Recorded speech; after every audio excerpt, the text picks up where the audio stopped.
Well, hello, hello. Happy Sunday. Welcome to Effed Up News of the Week for September 19th, 2021.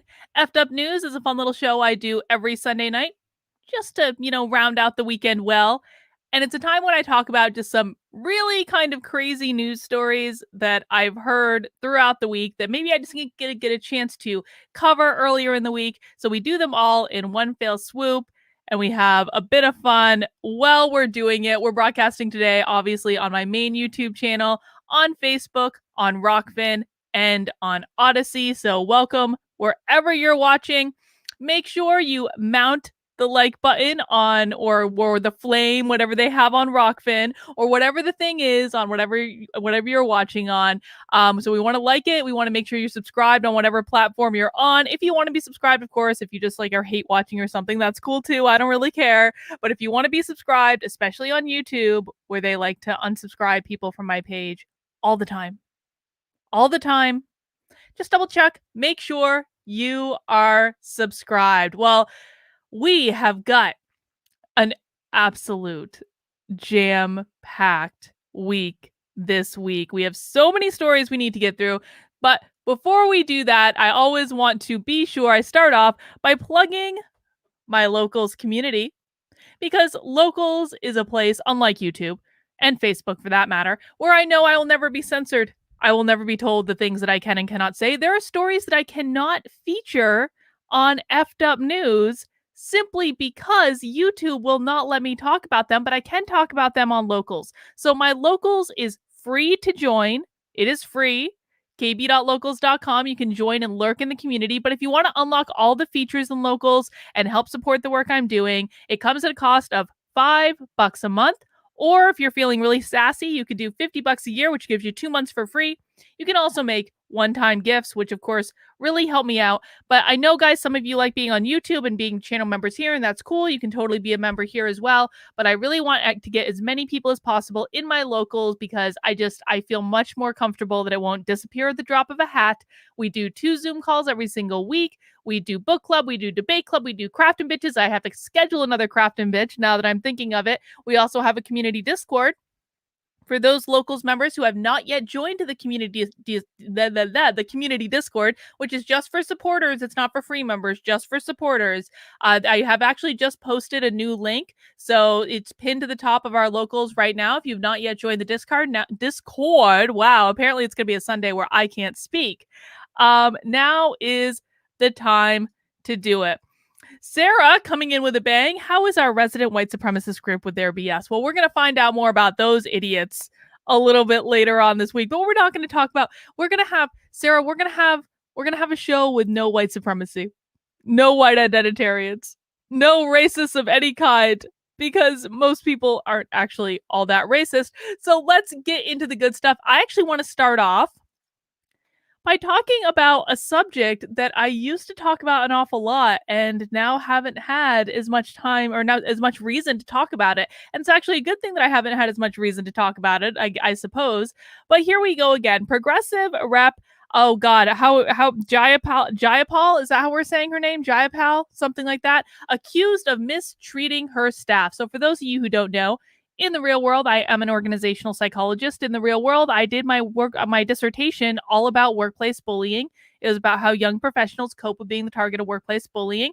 I spent about 10 years studying workplace bullying.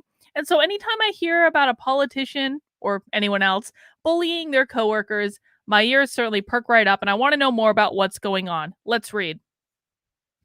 Over a dozen former staffers of Representative Pramila Jayapal, that's how I'm going to pronounce it. If that's wrong, someone let me know.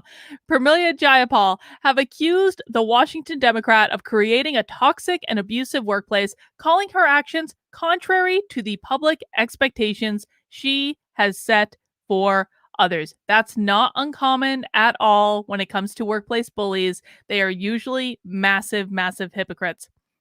Jayapal, who has been a vocal proponent of progressive policies for workers across the country, such as raising the minimum wage $15 an hour, was accused of running a dysfunctional and volatile workplace in a scathing report by BuzzFeed. Actually, you know what's funny? BuzzFeed has actually done really good reporting on Democratic politicians who treat their workers badly. BuzzFeed was the one who broke the story about what's her name, Amy Klobuchar. Amy Klobuchar was doing this crap to her staff as well. And BuzzFeed broke that too. So good on BuzzFeed. You know, BuzzFeed has done many things wrong and are inadequate in many ways, but at least they're investigating workplace bullying, which is good enough for me at some level. George Andre Veloso Nunez says, join Locals for free. I had just joined a while ago, and when she disappeared, I found out what happened in Locals. I started supporting afterwards. Yeah. So just a detour from the workplace bullying article for a second. This is actually a really great point because if I get a strike on my YouTube channel, I can't post that I have a strike, and then I just disappear off into the ether, and everyone's like, what happened? Why aren't you posting? Well, guess what? My Locals members knew what was going on because I have constant communication with them. So if you're just join Locals for free. In fact, let's do this. Now we have a ticker on the bottom. Join as a free member. You don't have to, pay. You can lurk. You can see what's going on. You can decide if you want to upgrade. It's all up to you. Anyway, let's get back. The report, which was the result of a 3-month investigation by the outlet, cited 14 former staffers, all of whom spoke anonymously due to fears of retaliation. I've worked in bad environments before, and I've worked for people in some awful environments before for some awful people. I've been colleagues with awful people. One former staffer said, I have never worked in a place that has made me so miserable and so not excited for public service as Pramila Jayapal's office. The former staffers claimed Jayapal berated staff in front of them, constantly changed expectations, and demanded grueling hours. All 3 of those attributes are attributes of workplace bullying. So if we're looking at berating staff in front of others, like all 3 of these are actually going to be. Yeah, so you know what's actually funny? All 3 of these are actually work-related workplace bullying, which is not actually usually what we see. Usually with workplace bullying, we're going to see bullying directed at the person, not at the work experience. But at least, I mean, it seems as though she's more directed on the work experience, which just means she's like a really bad boss. Like is always going to be unreasonable. You're never going to be able to do anything right, and she uses it as a power game. What I'm going to bet, and this is just an opinion, this is just I'm positing what I bet is happening is, she's someone who maybe has, again, like it all comes down to self-worth. Usually if you treat others badly, that's usually a reflection of how you feel about yourself. So I'm betting she has some self-worth issues, and she's taking that out on her staffs now that she's in a really powerful position where no one can really question her without getting in trouble. The former staffers claim, per the report, Jayapal's office has one of the highest staff turnover rates in the House since she was sworn in. Same with Amy Klobuchar in the Senate, by the way. 1 out of 16 current members. I cannot read today. I'm sorry, guys. We're going to struggle through this together. I'm going to get it together.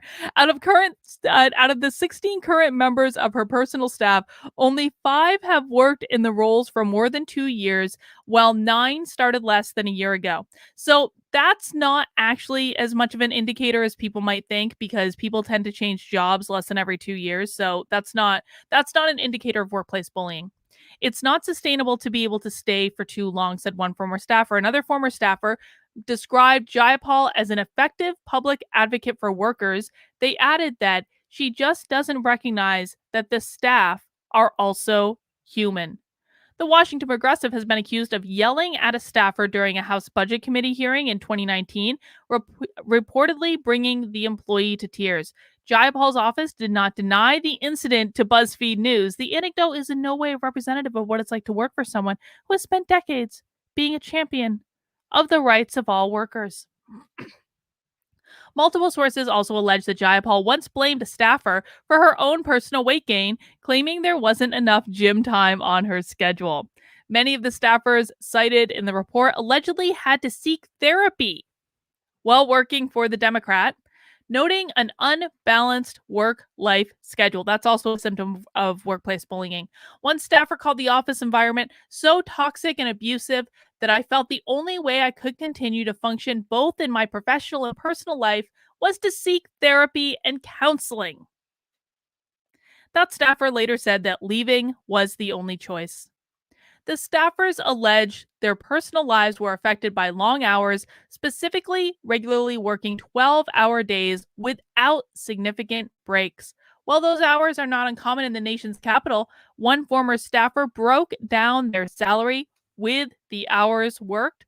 If I were to divide it into an hourly wage, it would probably be like $12 to $15 an hour, the staffer said, which is not ideal when considering like we're advocating for a $15 an hour minimum wage. Some of the former staffers cited in the report noted that starting salary in Representative Alexandria Ocasio-Cortez's office is $52,000, saying there is the ability to appropriately pay junior staff on the Hill. Per the report, the lowest paid position in Jayapal's office is that of staff assistant. A spokesperson for the Democrats' office told BuzzFeed News that the current staff assistant is paid $42,500 a year. Legistorm lists the media salary for the position at $38,500. So she's not even following her own guidance, to be honest. That is a extremely low salary. So Democrats always end up being workplace bullies. Who would have thunk it?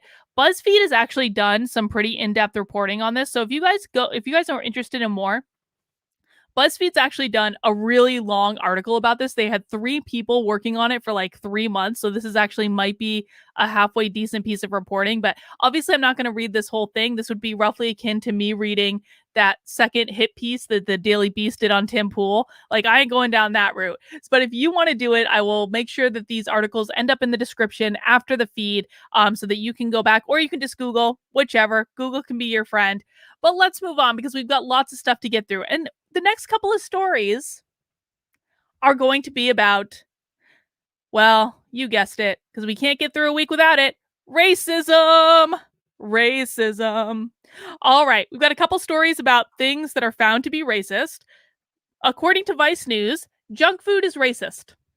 Now, this is something I've been thinking about actually all week. Do you guys remember about a year ago when racism was considered to be the greatest public health crisis of our time? Do you guys remember that? Like a year ago, racism was the predominant public health crisis of our time. In fact, it was deemed such an important public health crisis that it took priority over a literal pandemic.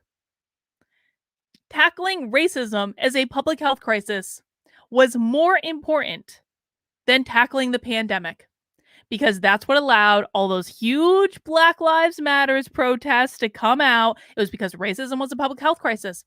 Let me ask you this. Has anyone heard about racism being called a public health crisis lately? Because I haven't. I haven't at all. And I think that's a little odd when we're talking about things like that are impacting the African American community, that the idea of racism as a public health crisis has just disappeared, and instead we're focusing on the unvaccinated as a public health crisis. I don't know. I don't know if anyone else finds that odd, but I really do. Did we solve racism? Apparently not when it pertains to junk food and sweatpants, which is the next article we're going to look at. But apparently, in some mystical universe, racism went to from being the most predominant public health crisis of our time to not even being talked about at all. So apparently we solved racism, except when it comes to stupid crap like this. This is from Vice, where we would expect it. Junk food ads are still targeting kids of color. For Black and Latino communities that already have higher rates of diabetes and obesity, fast food advertising adds another layer to intergenerational health inequities. Takis, the popular tortilla chip, I don't even know what that is, has for years promoted a simple, if counterintuitive message. Don't eat Takis. The odd directive can be found all over. There are posters, a website, even a jingle. Maybe I should listen to the jingle to learn how to pronounce the thing. When college students Crystal Yu and Ang Lama came across the ad campaign, they decided to take the company at its word. Instead of buying into the reverse psychology, Luma and Yu created their own marketing campaign encouraging teens to ditch the high-sodium snack altogether. Now, they're working on counter-marketing strategy as part of the City University of New York's Food Justice Leadership Fellowship,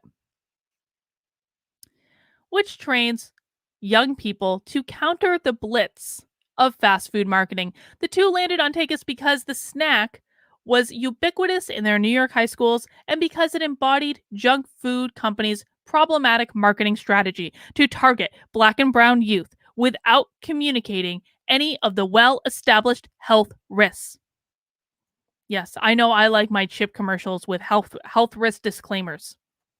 They presented their marketing to their fellows at CUNY, which sent the images around to youth organization partners, and then as students moved on to their next assignment. It was a small but passionate effort to push back against the onslaught of fast food marketing, and given the absence of government regulation against junk food giants, it was the best they could do.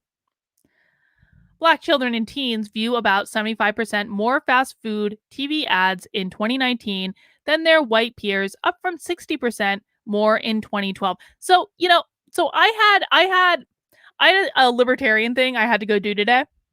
And I got a ride with another member of the party, and we were kind of like having a chit chat, and she was telling me how she went to visit her doctor this week just for her annual checkup, and the doctor apparently asked, like, are you vaccinated? And she said no, and then the doctor tried to like lay into her about why, and she found this odd because she's like visibly overweight.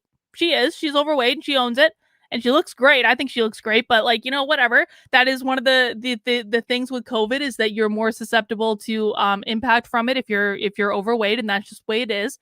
Did the doctor talk to her about being overweight at all? Nope. Nope. Doctor didn't care. Doctor didn't care about her weight or her fitness or any of that. Doctor only cared about her being vaccinated. I'm just saying that's kind of interesting. Fast food ads across mediums reach kids under 18 widely, but kids of color, particularly Black youth, get kind of a triple dose, says marketing professor at American University. They see things heavily targeted. Well, isn't it funny? Isn't it funny that PR and marketing companies tend to be more woke than most, and yet they're probably the ones that are creating the advertising strategies that are targeting these communities?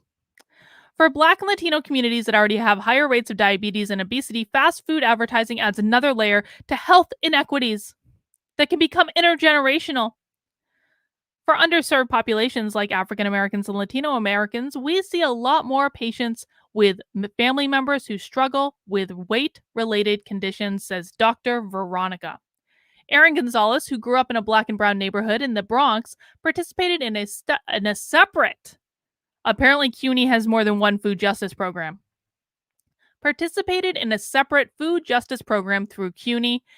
He said he started to care about fast food ads after noticing health issues in his community. Some of my personal friends, family members had to get their legs amputated because of severe cases of diabetes. And I always wondered what led to that. My grandmother had to get her leg amputated because of a severe case of diabetes. Does my grandmother's leg matter because she was white? Probably not. Apparently not. I mean, she's dead now anyway, so, doesn't matter anymore.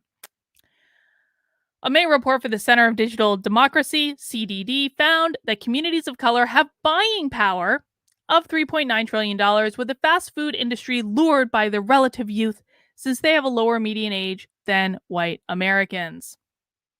I have absolutely no problem with thinking about how we're marketing certain products to children. I have no problem with that. Where I start to have a little bit of an issue is when we're talking about specific groups of children based on their immutable characteristics. Because it's not any less important for African American children or Latino American children or white children or Asian children or any of that. None of those groups are more or less important than the other. And one of the things that frightens me so much about the culture that we are in is it just feels as though it is going to be impossible for us to get back to any place of having a colorblind society. Everyone looks at race all the time. This ideology has made people more racist. We can't just say junk food ads are still targeting kids. That's probably bad.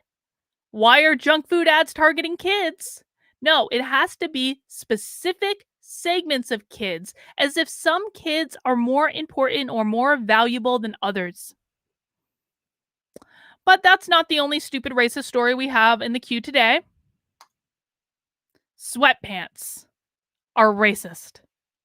Sweatpants are now racist. Demand for Balenciaga products have tanked in the last 48 hours since its $1,190 sagging sweatpants were dragged on social media as racist and a prime example of cultural appropriation. What did those sweatpants for over $1,000 look like? Let's see if we can get there. They are. There they are, right there. They just have built-in boxers, so they look like they're sagging. They're gray. They're not that exciting. I don't know why they could possibly cost over $1,000 other than being Balenciaga. Oh, it's so crazy. It's so crazy. Here, this person's looking at them. See, they're attached. This is the controversy, that the boxers are attached. This is the controversy. Demand for the Spanish fashion house fell 27% since the controversy erupted online, according to data from lovethesales.com, a London-based online site and clearance outlet. If a brand makes headlines for all the wrong reasons, often than not, you'll see a backlash online, which instantly filter down into buying decisions, blah, blah, blah. The backlash began with a TikTok video probing the sweatpants, which came with built-in boxer shorts that are designed to peek out above the waistband, mimicking the style popularized in hip-hop culture. This feels racist. This feels very racist, says TikTok user Mr. 200M. And as another off-screen voice replies, it is. Okay. Some of you know that I have been entrenched in white identitarian nonsense for the past several weeks. I have to tell you that when I'm looking at actual racism for hours a day, every day, crap like this starts to seem more than a little bit absurd. They're sweatpants. They're ugly sweatpants. They shouldn't be over $1,000, but they're just sweatpants. You are under no obligation to buy them. You can move on to the next set of ugly sweatpants you see. They have woven these boxers inside these trousers. The video, which has been viewed over 1.6 million times, captioned, "You know when something feels racist, Balenciaga, I have questions.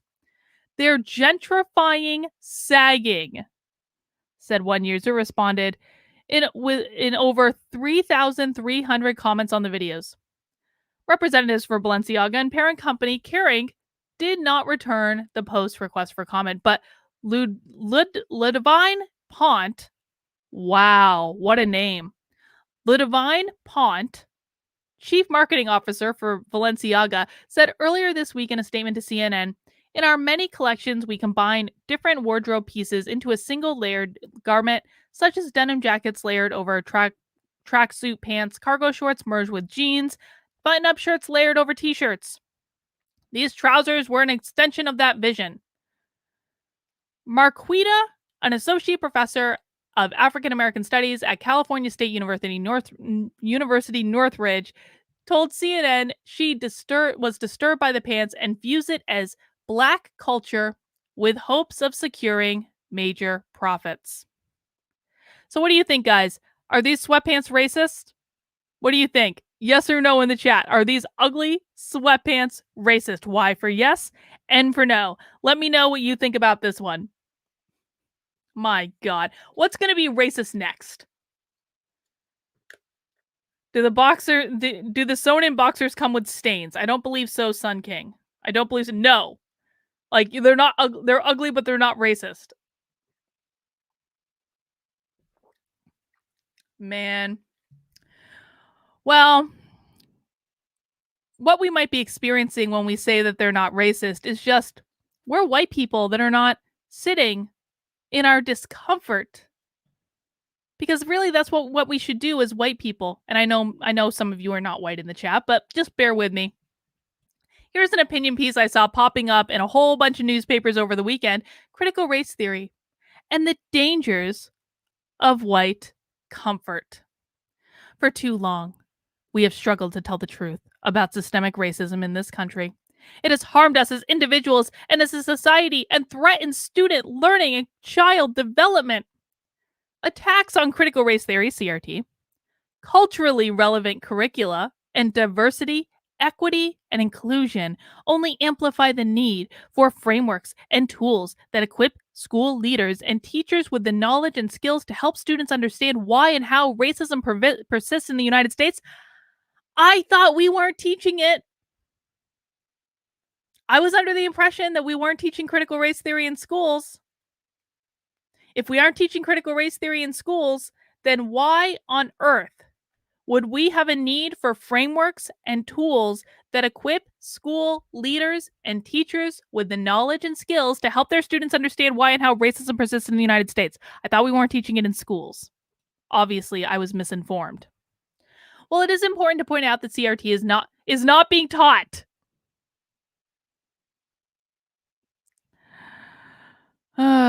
Contradiction is a theme we are going to be dealing with in several of our articles today. Well, it is important to point out that CRT is not being taught in pre-K through 12 schools. It is also noteworthy how educators feel about discussing race and racism in the classroom. A 2016 study with a nationally representative group of teachers revealed that a majority agreed that race should be discussed in the classroom. However, they felt deeply unprepared to have such discussions. Anytime, as a reminder for anyone new, anytime you see equity, they're teaching critical race theory. It's for our purposes, it's not the same thing technically, but insofar as our purposes, how it's manifesting in the real world, it's the same flipping thing. Our classroom reflects a societal reality, but rather than preparing teachers to equip students for the increasingly diverse world, policymakers are actively thwarting progress. According to Education Week, by late August 27th, states that's not even a cohesive sentence, had introduced bills or taken other steps that would restrict teaching critical race theory or limit how teachers can discuss racism or sexism. I thought you weren't teaching it. You just told me a paragraph ago you weren't teaching it. Such legislation is not about critical race theory.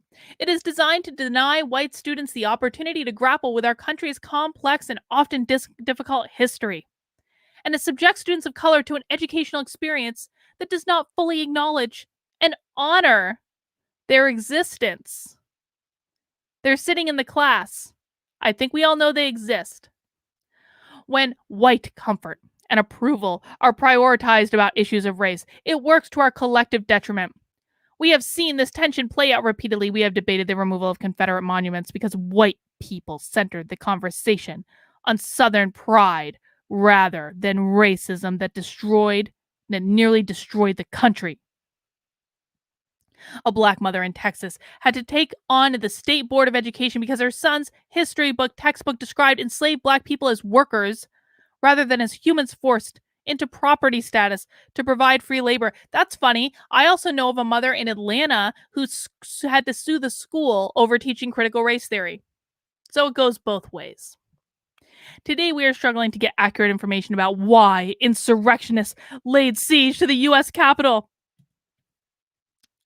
Does anyone want to take a guess about why she can't get accurate information about why insurrectionists laid siege to the U.S. Capitol? This is published in major newspapers around the country, guys. That's how I got it. Because the thought of recognizing the prevalence of white domestic terrorism is too unpalatable for us. Those opposed to talking about racism and systems of oppression in educational systems demonstrate a belief that white people alone are central to America's existence. No, authors of pieces like this believe that white people are central to America's existence. Too often centering the narratives, truths, and contributions of Black, Latinx, Asian American, and Pacific Islanders and Native Americans is perceived as a threat to white identity and American greatness. Black, Indigenous, and people of color labored, fought, and believed in this country even when it gave every reason to abandon it. People of color were not supporting the cast are not the supporting cast in U.S. history, nor do we exist adjacent to whiteness. We are central to the American story. It is shocking to me After reading way more of these articles that I ever want to, it is shocking to me how similar every single one of these articles sounds. They're all written by the same people. It really is like these people are pod people. They're part of a hive mind. They all think the same. They all use the same words. It's the same thing over and over and over and over again. Peter, thank you for the super chat. CRT isn't being taught in the classroom. The kids would understand it then. It's being practiced. Yep, that's very true. That is very true. Our classrooms remain an important space for community building. As such, our teachers must have the permission, knowledge, and skills to help students navigate our country's complicated past and present with racism. You know that as early as 3 months, check this out. She's about to say that 3-month-old babies are racist. You know that as early as 3 months, babies can distinguish faces based on race. Research shows that unless parents and teachers talk with children about race and racism, they will develop racial prejudices. When we ignore or avoid discussing racism and sexism, children's identity development and social skills are affected.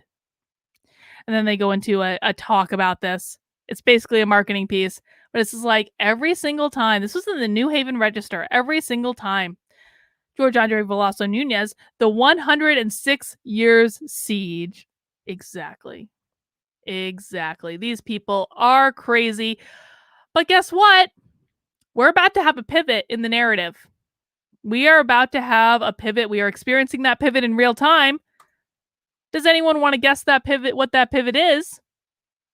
This is from the Sierra Club. The Sierra Club. The Sierra Club. An invitation to save the planet by ending white supremacy. A racist system that values some lives over others helps to fuel the climate crisis. Yep. I think we're seeing a pivot in real time. They're going from they're going they're going to go from the vaccine and all this stuff over to climate change. Climate change is on deck, man. Climate change is waiting. It's waiting in the wings. It's a thing we've got coming up next. At one of my first meetings as a manager at the Sierra Club, the introductory prompt was, "What brought you to the Sierra Club?" I stood up and said I came to the Sierra Club to strike the biggest blow against white supremacy I could imagine. And yeah, people were really confused. You think? But my response makes sense if you understand that the Sierra Club has a valuable role to play as part of a multiracial, intergenerational, cross class, anti racist movement. That role is to undermine white support for white supremacy. Black folks, along with Black, Indigenous, and people of color BIPOC groups, have been calling on majority white organizations like the Sierra Club to step up and do the work for decades. In 1966, members of the Atlanta Project, an affiliate of the Student Nonviolent Coordinating Committee, wrote, "White people who desire change in this country should go where the problem of racism is most manifest. That problem is not in the Black community. The white people should go into white communities where the whites have created power for the express purpose of denying Black human dignity and self-determination." You know, again, I have to say, just like the last article, this article already sounds like every article we read on this topic. And every single time I encounter this, I just think about how powerful repeating language is. Even if that language doesn't make any sense, just repeat it over and over and over and over and over and over again. And suddenly people start using it. And suddenly they start believing that it's real when it's not real. Let's keep that in mind. These words read like they could be from a 2021 social media post. Some things may have changed since the civil rights movement, but the call for white people to do their part to end white supremacy has yet to be answered en masse. In my 6 years at the Sierra Club, I don't believe for one red second he gave that answer 6 years ago, please. In my 6 years at the Sierra Club, I and many other volunteers and staffers have worked to better understand how racism fuels the climate crisis. how some people are deemed disposable and their hometowns or homelands treated as sacrifice zones. For example, part of the fracked gas Atlantic Coast Pipeline was slated to run through Virginia's Union Hill, a black community founded by freedmen after the Civil War. It would have further burdened residents with pollution while exacerbating the climate crisis. Many of us within the Sierra Club have also learned how important it would be in what Quakers call right relationship with those impacted first and worst by climate change. And still, there's much more we can do to reorient this organization to be in alignment with the struggle for Black liberation. What does that mean? It means coming to understand that climate justice is racial justice. If we can grasp that the climate crisis has roots in racism, that's not true. That's a false assumption. Just pause, because he's written it as if it's true, as if everyone should just accept that when it's not true. If we can grasp that the climate crisis has rooted in racism, it becomes clear that the solution lies in anti-racism. From Puerto Rico to Oakland, California, corporations have targeted communities of colors to host major polluters like coal plants because the corporations know that these communities lack their white counterparts' political clout.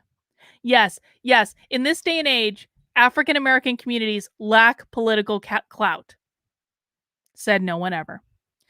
The Sierra Club has an open invitation from BIPOC-led groups to support the solutions that marry the fight to end white supremacy and the fight for a livable planet, like the Indigenous Environmental Network's call to keep fossil fuels in the ground. So if we solve white supremacy, we will also apparently solve racism on top of it.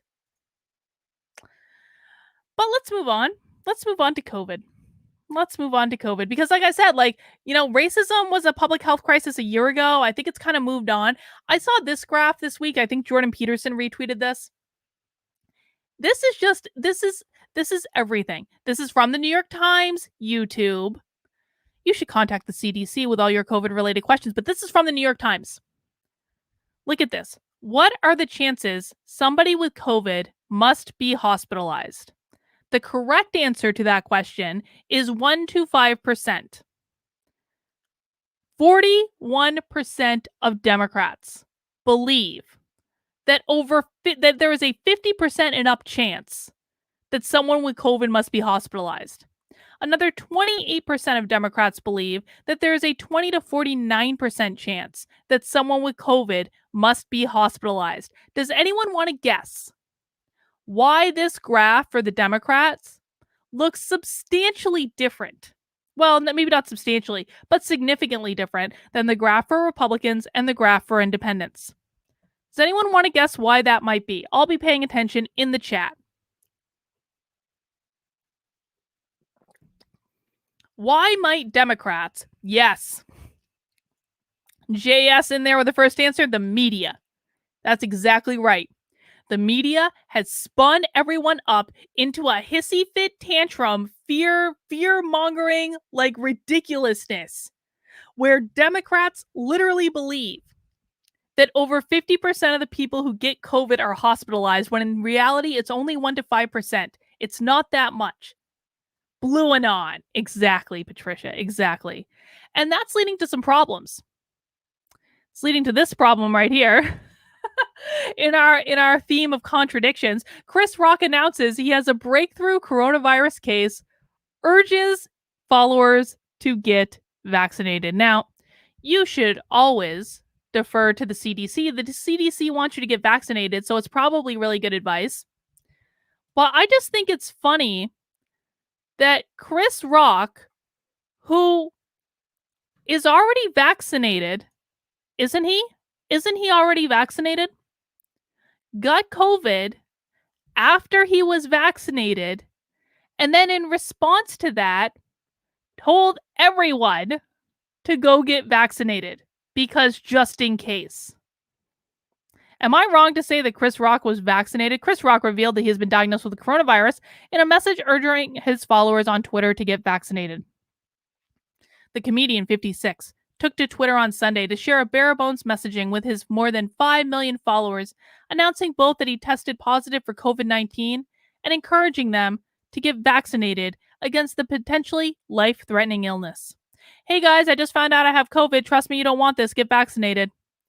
The star did not go into details about how he was feeling, but given the dire warning he issued his followers, it seems he's at least experiencing some kind of discomfort and illness. Rock's coronavirus diagnosis came after the former Saturday Night Live cast member revealed months ago on The Tonight Show with Jimmy Fallon that he was fully vaccinated, thus making him one of the many breakthrough cases of COVID-19 spreading throughout the country among people who are vaccinated. Contact the CDC with any of your questions around COVID. I am not giving medical advice. Go get vaccinated. Go talk to your doctor. All that good stuff. Whatever. Why would someone who's already vaccinated, after they get COVID, issue a dire warning telling people to get vaccinated? Does Chris Rock suggest a different vaccine than the one he got? Like, are other vaccines better than the vaccine Chris Rock got? How are people supposed to know? How are they supposed to suss this out? I'm 2 shots Rock. That's what they call me, he joked, before noting that he actually received the Johnson & Johnson. F. If I was going to get vaccinated, it'd be the Johnson & Johnson. Actually, like, I'm not afraid to get vaccinated. I don't, I have beliefs that I can't talk about on YouTube. But that's the food stamps of vaccine, he joked. But he was still vaccinated, and he still got it. But, just because Chris Rock got COVID after being vaccinated, that doesn't mean that we should oppose vaccine passports, right? Because you know who else opposed vaccine passports? Hitler. This is real. I'm not making this up. This is real. Real. Let's see. Contrary to claims about fascist vaccine mandates currently circulating on the right, the Nazis actually relaxed German vaccine mandates and hoped doing the same for people they conquered would kill them faster. Let's just read that again, just for clarity. Contrary to claims about fascist vaccine mandates currently circulating on the right, the Nazis actually relaxed German vaccine mandates and hoped doing the same for people they conquered would kill them faster. I'm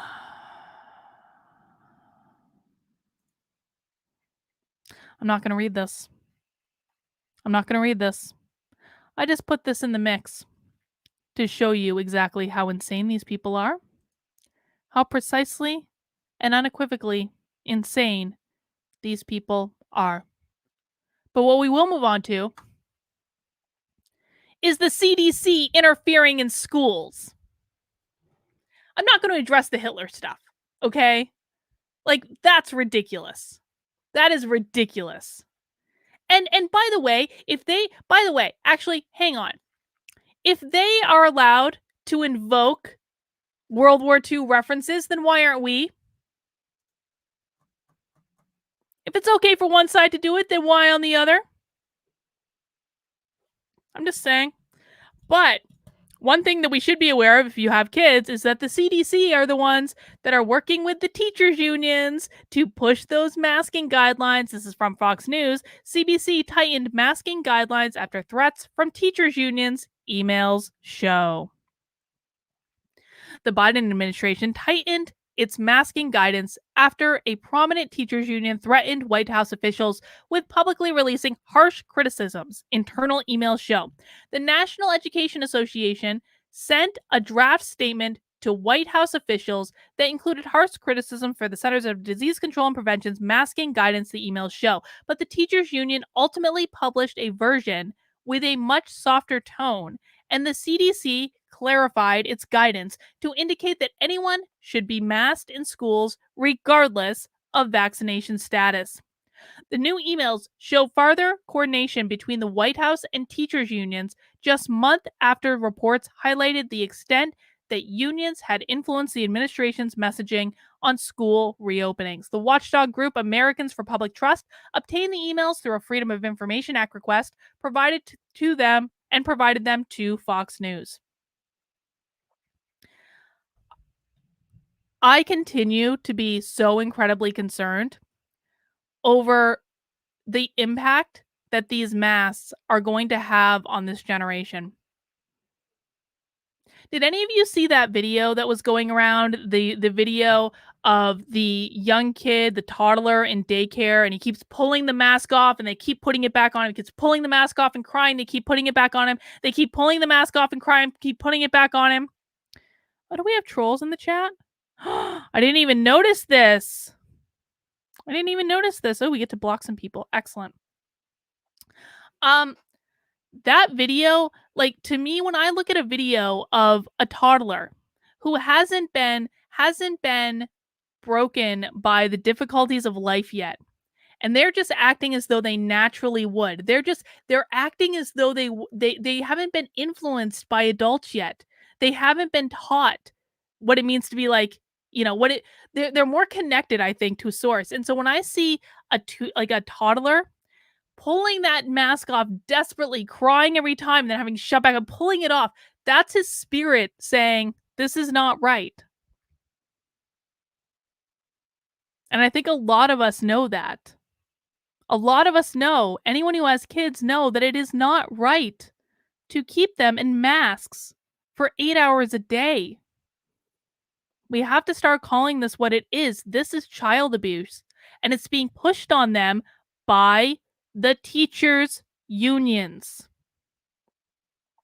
This is child abuse. This is going to have long-lasting mental health impacts on these kids that we're all going to have to deal with, by the way. You watch what's going to happen in 5-10 years. Like, hunker down. It is not going to be good. The CDC announced on May 13th that fully vaccinated Americans could stop wearing masks indoors and outside, which sparked confusion about how this policy would apply in schools. One day later, on May 14th, Erica Dunkel-Smith, the White House Director of Labor and Engagement, said she stopped the NEA from releasing a critical statement that called for immediate clarification. Would you know when Dr. Walensky would be able to call NEA press Becky Pringle? Dunkel-Smith wrote in an email, they've gotten significant incoming and are getting targeted for a response from the media. I've gotten to them to hold on their statement for clarification. You can see that right there. The same day, Dunkel-Smith received the NEA's draft statement allowing them to weigh in on it. We appreciate the developing nature of the science and its implications for guidance, but releasing that guidance without accompanying school-related updates creates confusion and fuels the internal politicalization of basic health and safety issues. The draft statement read, CDC has consistently said and studies support that mitigation measures, including to protect the most vulnerable, remain necessary in schools and institutions in higher education, particularly because no elementary or middle school students and few high school students have been vaccinated. Remember, this was back in May. This will also make it hard for school boards and school leaders of institutions of higher education to do the right thing by maintaining mitigation measures, it continues. We need CDC clarification right away. Following discussion coordination with the Biden White House, the NEA released a statement with a much less critical tone. The email showed the White House and the CDC had extensive contact with union leadership. On May 14th, Dunkel-Smith asked CDC Chief of Staff Sherry Berger to connect NEA President Becky Pringle with the CDC Director. Berger responded to the request by writing, "Will do," and that the CDC Director was connecting with Becky now. Less than 30 minutes later, Berger sent an update saying she had spoken with Pringle and Randy Weingarten, president of the American Federation of Teachers. The next day, on May 15th, the CDC updated masking guidance to indicate that all people should wear a mask at school, regardless of vaccination status. The batch of emails comes just weeks after we already exposed the teachers' unions influence the CDC on school openings. Lo and behold, less than 2 weeks later, they're at it again, but this time in relation to mask guidance. So here's the question I have, folks. Honestly, here's the question I have. What is it going to take for people to start speaking up? What is it going to take for people to start fighting back? What I worry about, what keeps me up at night is worrying how far people have to be pushed before they start standing up for themselves. Because it's not going to be accomplished by your influencers. I know, like, everyone wants someone to come along and save the day. Donald Trump came along and saved the day for 4 years. People want that again. They want that leader to come in and save the day. What a lot of people don't get is that Donald Trump didn't save the day. Donald Trump maybe held back the horde for 4 years, but he didn't save the day. The day will only be saved when a critical mass of average people, just like every single person watching this right now, the day will only be saved when you stand up and do something, when you speak out, when you stop voting for horrible candidates, when you get involved, when you run for office, when you run for school board, when you pull your kids out of the public schools and start homeschooling. When you open a YouTube channel, you start a YouTube channel, you start talking about what you think. When you start going to school board meetings, when you start rallying parents. Stop waiting for other people to come save you. No one's coming to save you. You have to save yourselves. And I'm going to be quite frank, I don't want what's happening in Australia to happen here. I don't. Do any of you want that? Because what's happening in Australia happened because the people of Australia allowed it to. They allowed it to. They did it to be nice, and they did it to be considerate, and they did it, it's because everyone told them that was what they needed to do in order to be a good person. And now their police are pepper spraying them and macing them in the middle of the street for having the gall to go outside. Jenny's getting inky with it. Harry Potter's father didn't save Harry. Harry saved himself. Just saying, people. That's exactly right. I'm not saying that there is a correct way to speak up for everyone. Everyone has to do it in their own way, whether it be in your local community, whether it be online, what have you. But if you're waiting for some Trump-like figure to come in and run for 2024 so he can save the day again, that might happen, that might not. But it's only going to be a stopgap if it does. And I really hope people start figuring that out. But I want to end on a high note. I want to end on a good point. Because aliens are back. Aliens are back. Now, I am personally of the opinion that aliens absolutely exist. I think aliens are already here. I think that aliens are probably really, really, really, really, really, really, really disappointed in us. I don't think aliens like what we have going on right now at all. But I do think that it's exciting that we've been seeing. I think the government knows aliens are here too. Because they've been teasing out this information over the past couple years. Every once in a while, we see a good alien story. Aliens are probably here. Aliens might be here. UFOs are a real thing. We had flipping UFO disclosure all last year, and no one even talked about it. But I think the aliens would probably be pretty disappointed in us because I think aliens are going to be a more evolved being, and they're going to understand the self-empowerment piece a lot more, and they're going to understand that on a spiritual level, it's all about making sure you're expressing yourself, making sure you're standing up for yourself, making sure you're following what makes you really happy. Yeah, alien for El Presidente. The aliens will save us all. First, Nicki Minaj was going to save us all, and now the aliens might save us all. Let's read. Have alien life moved into the neighborhoods?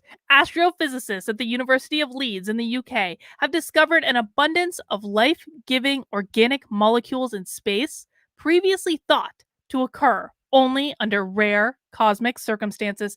New researchers say there may be as many as 100 times more of the molecules than previously thought, circling the 400 billion or so stars in our Milky Way galaxy. The study revealed that these molecules have been collecting in abundance within protoplanetary disks of gas and dust that are known to orbit each star. All that's left needed to spark life on another planet is water and a viable distance from a host star, also known as the Goldilocks zone, researchers explain. It's possible that molecules needed to kickstart life are readily available in the planet forming environments, said Leeds Dr. Catherine Walsh, who led the study alongside co author Dr. John Lee. Their work was published in the Astrophysical Journal supplement series on Thursday. These large, complex organic molecules are found in various environments throughout space. Scientists believe that this chemical soup comprises raw ingredients that are essential to Earth. They create sugars, amino acids, and even the components of RNA under the right circumstances. We wanted to understand more about where exactly and how much of these molecules were present in the birthplace zones. It's been estimated that every star in this galaxy has at least one planet attached to its orbit. Radio signals emitted from newly formed stars set in the insides of the ALMA radio telescope in the desert in Chile indicate that key molecules may be present in up to 80% of protoplanetary disks spinning throughout the galaxy. You know what I think, though? I think this is all just rationalization. I do. Current theories hold that Earth was seeded by comets, asteroids, and meteorites containing these potent chemicals encouraging life. This is the first study to show that protoplanetary disks outside our solar system may be brimming with similar potential. They're trying to warm people up to the idea. How many of you in the chat believe that aliens exist and are already here? I'm just curious. Type Y if you believe that aliens are already here. Type N if you do not believe aliens are already here.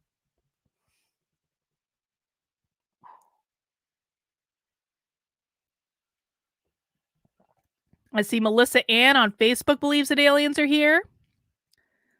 Liberty Homestead. Melissa Ann again. Yep. Let's see. Jess T says they exist but not here. Got a lot. Clayton. Maybe you are. Maybe. I don't think an alien would reveal himself that quickly.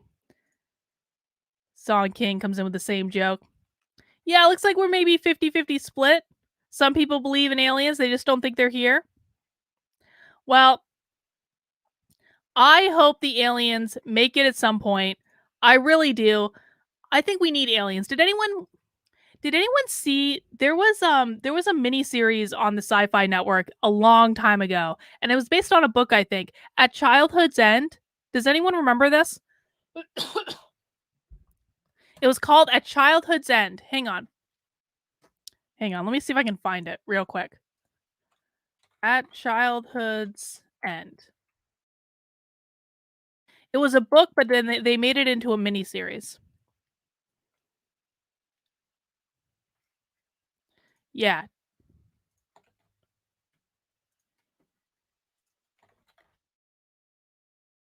Childhood's End is a 1953 science fiction novel by British author Arthur C. Clarke. The story follows the peaceful alien invasion of Earth by the mysterious overlords, whose arrival begins decades of apparent utopia under indirect alien rule at the cost of human identity and culture.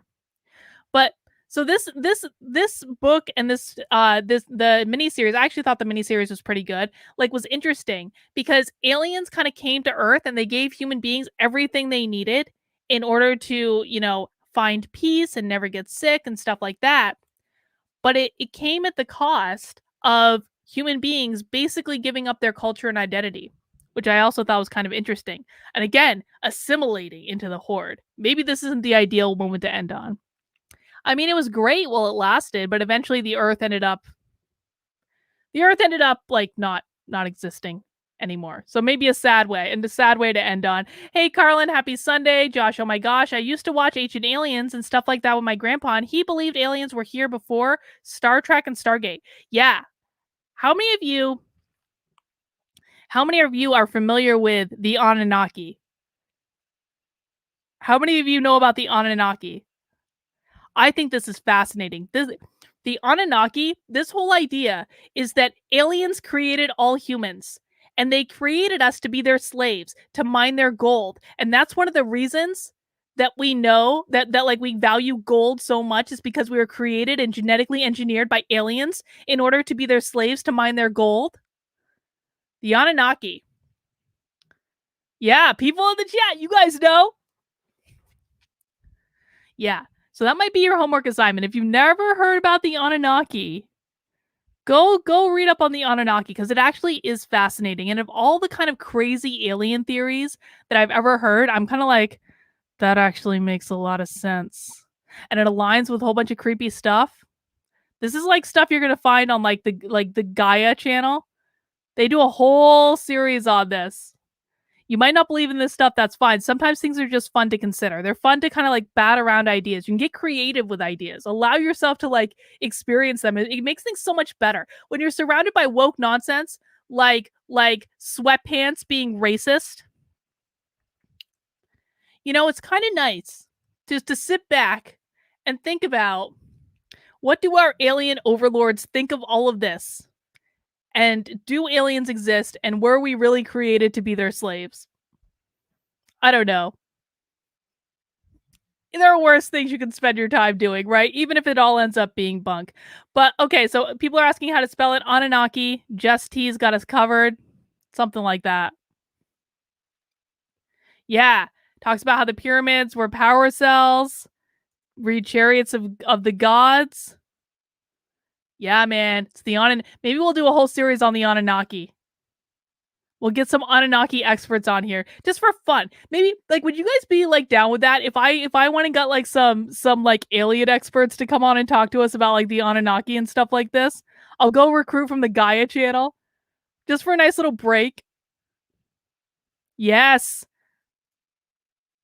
Yes. That would be fun. I might have to look into that. Well, that's something for me to think about, but that's all I've got for Effed Up News this week. Again, guys, if you haven't yet, please join my locals community, kb.locals.com. You can join for free. Just sign up. Maybe we'll have a whole discussion group in locals about the Anunnaki. But also, it's a great way to support the work I do. You can become a supporter at $5 a month or $50 a year. You can also make a one-time gift. All that really helps me out, and it also unlocks all the features in locals. Have a great rest of your Saturday, guys. Please mount that like button on the way out the door. If you haven't subscribed yet, please do so, and I'll see you tomorrow. Have a good rest of your day. Bye.